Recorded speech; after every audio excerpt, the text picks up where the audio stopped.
The topic is the U.S. colored troops and the Battle of Nashville, and we're talking to Leo Kwame Lillard. And of course, Professor Lillard has been giving us quite a bit of information in reference to his background. But let us continue this and have you to give us some information about the participation of African Americans in the war that we will eventually dealing with the battle.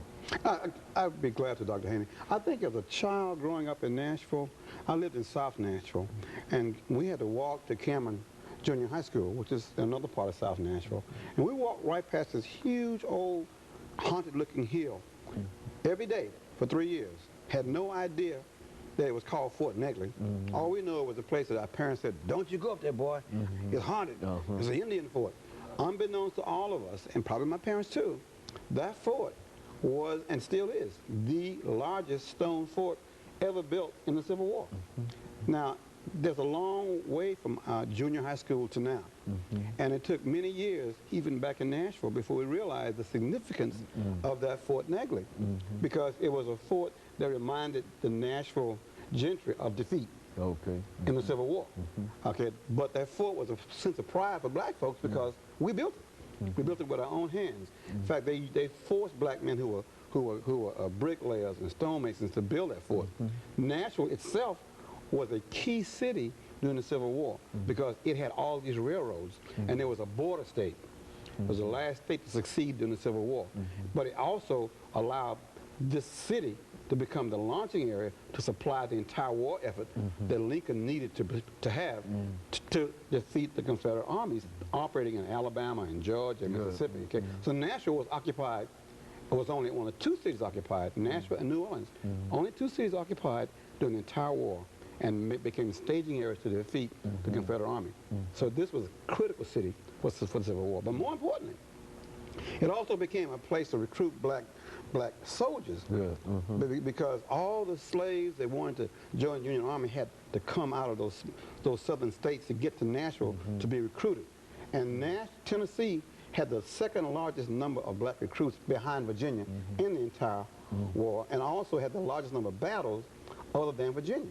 So we played a major role. So it's odd that you grow up in a city, in a state, with that significant role, and as an educated person, you're black. You leave with a degree in whatever it is, and you don't know the role that Nashville played. So you wonder, how long could this lie be kept away from the people? Our job then became to expose the lies, to fill in the blanks in history, and say, we played a major role in making our country what it is.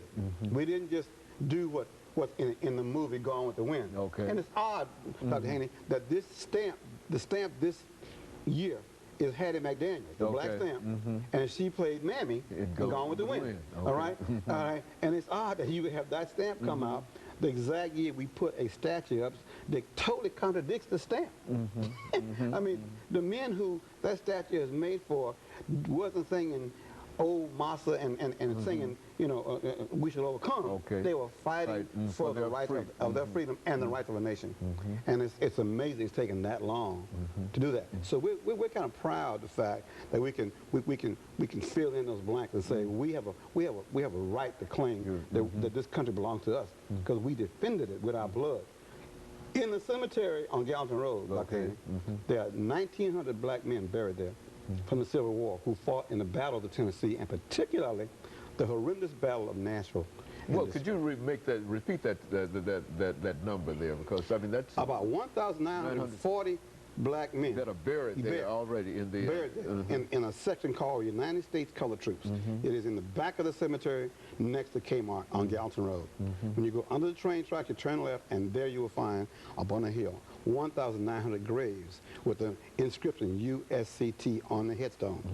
That signifies that they were Union soldiers of African descent, and they bled and fought bravely and defeated the Confederate Army. In fact, they defeated the last real army in the entire war that was effective. That caused the surrender of Lee, and to Grant, which ended the Civil War in favor of the Union Army.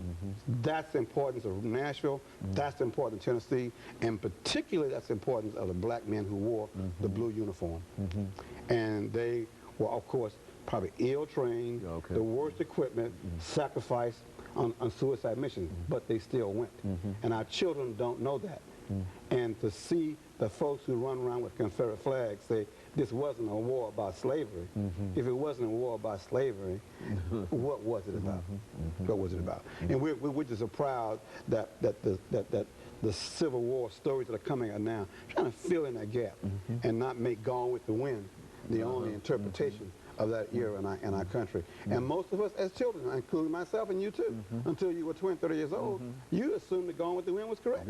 Come out of Hollywood, right? It was a wonderful movie. It was classic, all right? And it had a black actress, which was an extraordinary accomplishment at the time itself. That's right. Who would ask questions? You know, why wouldn't you be proud of her? At least she got paid. You know, at least she was in the movie. But there were huge pieces of gaps, information until the movie Glory. I think most Americans didn't even know that black men fought. You know, you mentioned sponsors and individuals who have played a significant role. We've got about 2 minutes.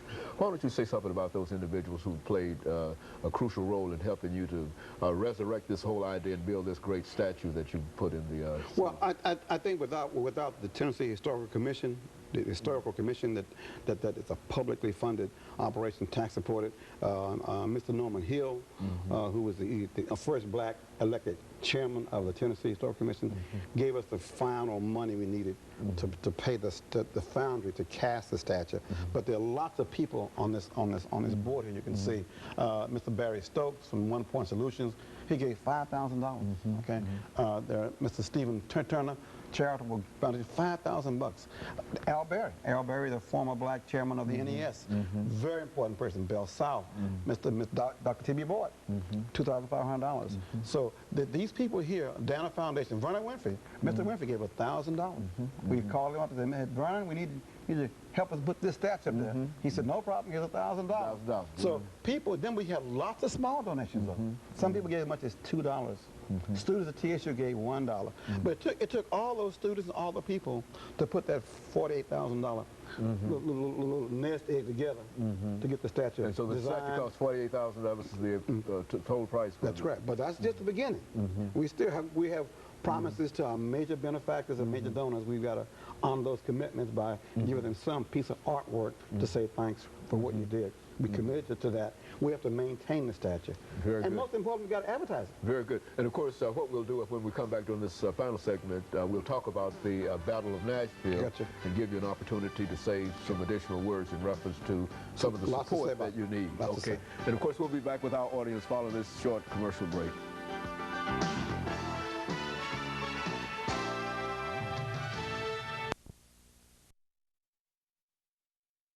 We're talking to Kwame